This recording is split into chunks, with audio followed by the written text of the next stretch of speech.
Assalamualaikum warahmatullahi wabarakatuh. Nama saya Asep, seorang pengemudi ojek online yang sudah menggeluti profesi ini selama 3 tahun. Banyak cerita yang saya dengar dari rekan-rekan pengemudi lainnya tentang penumpang aneh, tempat berhantu, atau kisah mistis di tengah malam. Namun jujur saja, saya tidak benar-benar percaya dengan yang namanya hal gaib. Sampai suatu malam, pandangan saya berubah total tentang hal gaib. Malam itu, karena saya terdesak himpitan ekonomi, harus mendapatkan banyak uang untuk biaya persalinan istri saya dan untuk bayar kontrakan yang sudah jatuh tempo. Terpaksa saya harus bekerja ekstra sampai larut malam. Waktu itu jam menunjukkan jam 12 malam. Saya memutuskan untuk mengambil satu orderan terakhir. Malam gelap dan udara cukup dingin, jalanan lengang. Saya berada di daerah agak terpencil di pinggiran kota, berharap segera mendapatkan penumpang dan cepat pulang. Alhamdulillah, akhirnya tiba-tiba ponsel saya berbunyi, tanda ada pesanan masuk, dengan nama penumpang tertulis Sari.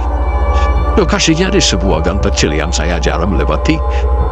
Dengan perasaan senang tanpa banyak pikir panjang, saya menerima pesanan tersebut dan langsung menuju lokasi penjemputan. Aplikasi menunjukkan waktu tempuh hanya sekitar 10 menit, tetapi jalannya semakin gelap dan sepi. Tidak ada penerangan yang memadai, hanya motor saya yang melaju perlahan melewati pepohonan tinggi yang berbaris di sisi kanan dan kiri. Sampai di ujung gang yang ditunjukkan aplikasi, saya berhenti. Di depan saya ada sebuah rumah tua. Kelihatannya sudah lama tidak dihuni. Jendela dan pintunya terlihat lapuk dan dipenuhi sulur tanaman liar. Tapi saya tidak terlalu memperhatikannya. Saya hanya menunggu penumpang keluar, sambil mematikan mesin motor agar tidak terlalu berisik. Sepi, tak ada suara, tak ada tanda-tanda kehidupan. Saya menengok ke kanan dan kiri, berharap penumpang akan muncul dari arah lain. Namun tiba-tiba dari arah rumah itu terdengar suara langkah kaki pelan. Saya menengok ke sana, dan di ambang pintu seorang wanita muncul. Rambutnya panjang, hitam legam, menutupi sebagian wajahnya, dan mengenakan baju putih lusuh, tampak kontras dengan kegelapan di sekitar. Wanita itu berjalan mendekat dengan langkah yang lambat, nyaris tanpa suara. Saat ia semakin dekat, saya mulai merasakan hal aneh. Udara tiba-tiba terasa sangat dingin, lebih dingin dari sebelumnya, hingga tulang saya seperti membeku.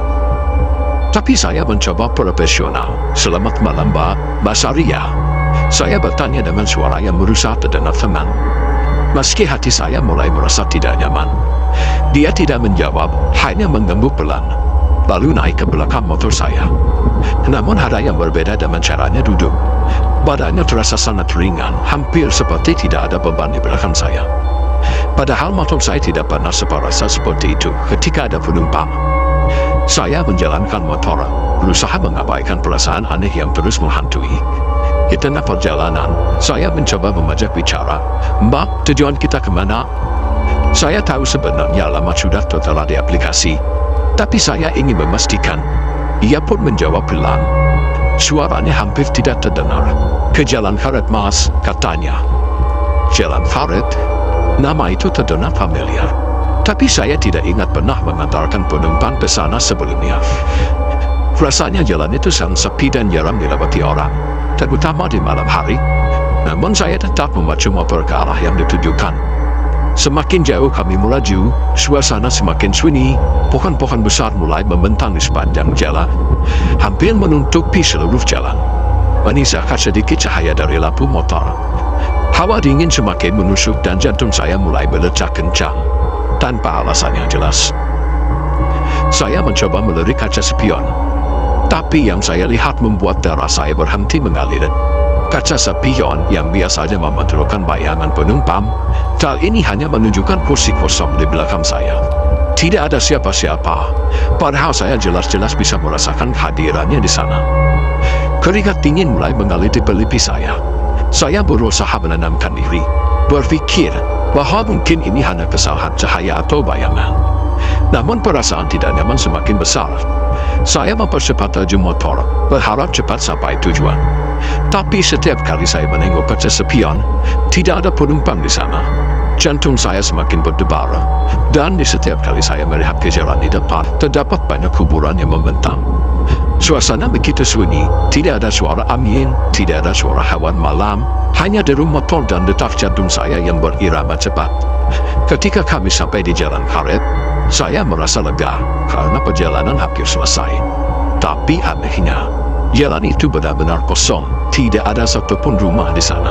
Hanya hamparan tanah luas dan kuburan kuno membentang.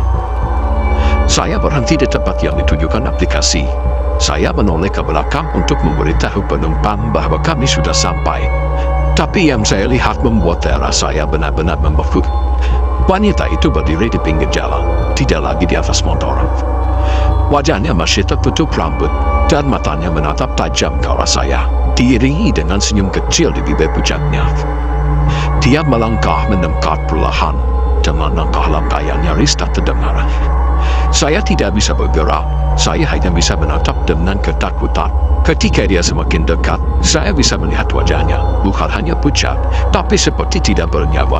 Matanya kosong, bibirnya membiru, dan kulitnya seperti mayat yang sudah lama membusuk. Saya pun berteriak ketakutan sembari menyalakan motor dan tancap gas, meninggalkan tempat itu secepat mungkin. Jantung saya berdetak kencang. Sepanjang perjalanan saya tidak berani menoleh ke belakang, takut kalau dia berada di belakang saya. Di kejauhan terdengar suara wanita tertawa dengan nada khas yang menyeramkan. Sesampainya di rumah, saya langsung masuk tanpa mematikan motor, hanya ingin masuk ke dalam dan menenangkan diri. Ketika saya membuka aplikasi ojek online, pesanan itu tidak ada dalam riwayat perjalanan. Tidak ada catatan bahwa saya pernah mengambil orderan dengan nama Sari atau mengantarnya ke jalan karet. Malam itu, saya tidak bisa tidur. Bayangan wanita itu terus muncul dalam pikiran saya. Tatapan kosongnya, wajah pucatnya, dan ketawanya, itu teringat terus dalam pikiran saya. Semenjak kejadian malam itu, saya tidak pernah lagi mengambil pesanan pada malam hari, apalagi di daerah terpencil.